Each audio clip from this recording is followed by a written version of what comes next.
during the hardest times or the easiest times, the answer is always to do the best thing you can do with every penny, right? So for me, the advice is, hey, if you're gonna cut, let's remember every business is different. If you're a publicly traded company, you're a big boat. You're not like us where you're fast. And your tailwinds are what they are. I'm not fast anymore. I'm slow after listening to this podcast. It's all slow. And so I think for a Coca-Cola, cutting marketing makes sense because they're being held accountable to their stock price every 90 days and they need it. Otherwise, it could become a problem, right? For those people, I say, cool, you can cut your marketing budget, but now's the time to fire all these bullshit agencies that do nothing, and you better get to me, whether you have $1 or if you have 50 cents, I'm actually not emotional about that. I'm just emotional about it actually doing the thing you want it to do. For big companies, they waste 90 cents on the dollar with the old advertising ecosystem that I'm in. And that's why we're exploding right now because of this looming recession. Because now at the scale we're at, everybody knows who we are and what we do. And they know that they were paying somebody else $8 million this year in fee, that we could do it better at $5 million, but they didn't have to do anything about it. Now they do. So that'll be our growth time. But for the entrepreneurs out there, this is the time to really look at what you're spending your money on in your real life. And maybe you don't need to go on 4 vacations, maybe you go to 2. Maybe you need to trade in your Lexus for a Toyota. Maybe you don't have to go out to dinner every day, maybe you go out once a week. Maybe you don't buy Seamless and Uber and Starbucks every day. Maybe you do it. You start really cutting so that you don't have to cut your marketing budget, because now is when growth is going to happen. I like the fact that you said that, because I think people try to save their way into wealth. You could cut costs as much as possible. Eventually that sponge runs out, and you can't grow a business by cutting expenses. You can only grow a business by bringing in new business. You can only save your way into comfort. Correct. Not into wealth. It's just too hard. It's just too hard. I watched my dad do it. I mean, he did great, but defense is defense. There's, back to American football, prevent defense loses football games. And so, you watch a football game I'm just going to be very nerdy for American football fans right now. You watch a football game, your defense does what it does the whole game. They've kept the team to 10 points. They're up 13-10 and the other team gets the ball. They've only given up 10 points in the first 53 minutes of the game, 58 minutes of the game. And now you switch up your defense to not make the big mistake, which gives them all the room to dink and dunk their way all the way to the field and score. That's why teams hate prevent defense. It's why the best defenses last decade don't really go there. And that's how I think about savings. Look, you have to work within your means. And for me, as a human beings that are listening right now, they need to be saving their money on not spending it on dumb shit. Spending on marketing for your business that works is the smartest thing you do.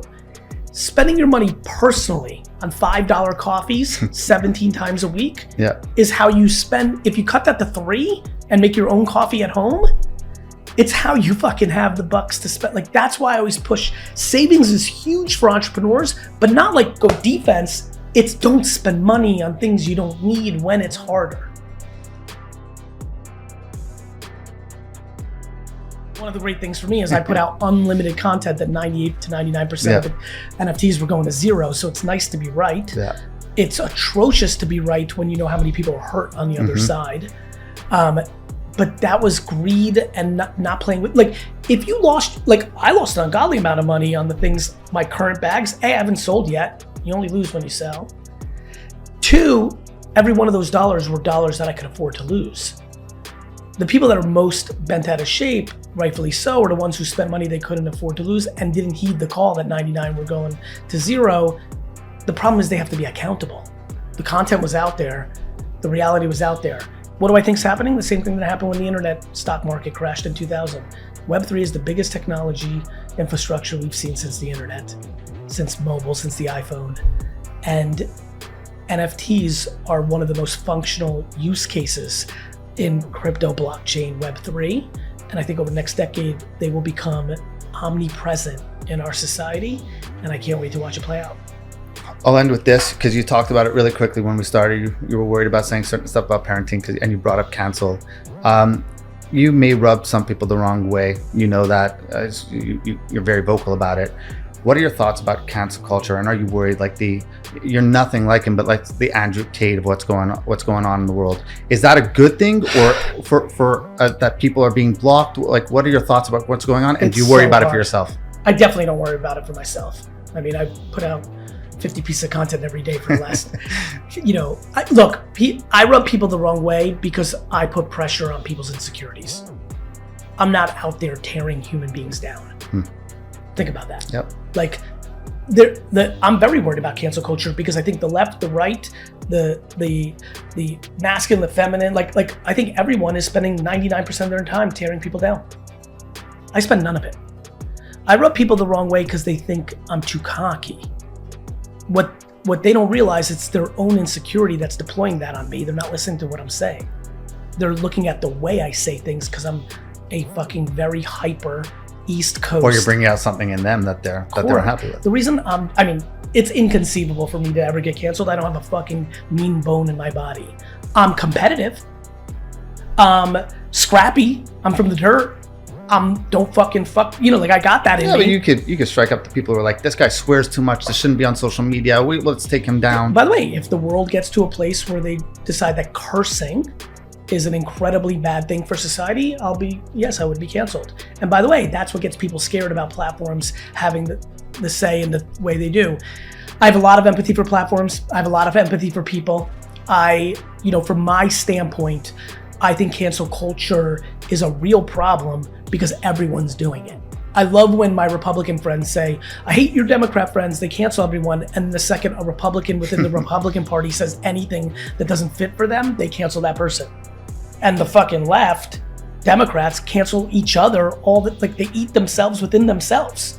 The world is tearing people down 24/7, and it's because most people don't know how to be happy within themselves and don't realize what a waste of energy it is to judge and deploy that energy on other people. We should hold people accountable. But what's happened is it's gotten so extreme that's why you have a counter to cancel, because people are trying to cancel people for the most mundane. Somebody tried to cancel somebody in one of my companies because somebody was walking by and nicely said to somebody, hey guys, and it was two women, and they desperately wanted that person fired because they weren't guys. But that's a saying. That's like a saying. There was no ill intent. When we start taking intent out of the equation and we're in gotcha land, it's fucking over. And we're in gotcha land right now in America. This is what happens. When you get so ridiculous that you're just trying to get everyone, it counters. And I'm very concerned because I think the bad guys and gals are gonna get away with more bad, because now it's going to go through a cycle where you can't cancel anything for anything about anything. Yeah. This is just the way the fucking world works. I don't worry about all that nonsense on every side. Politics, canceling, feminism, masculine. I don't think about any of that shit. I am fucking waking up every day, trying to do good and nice, and just fucking going forward, and whatever communication, infrastructure, community reality that comes of it, that's what it's gonna be, and that's the way it's gonna be. What's so fun for me is this is 100%. I will not live the rest of my life in a bullish market and growth. So recalling, I can't wait to air this content the day the whole fucking world melts. And it's gonna be like, I told you so. And I hope you did something about it. Because now it gets really weird. I heard you make that comment about student loan debt. Oh God. I'm gonna be so right about that. Oh yeah. I'm gonna be so historically right about that. They're lending money to kids in huge debt. There's nothing else to say.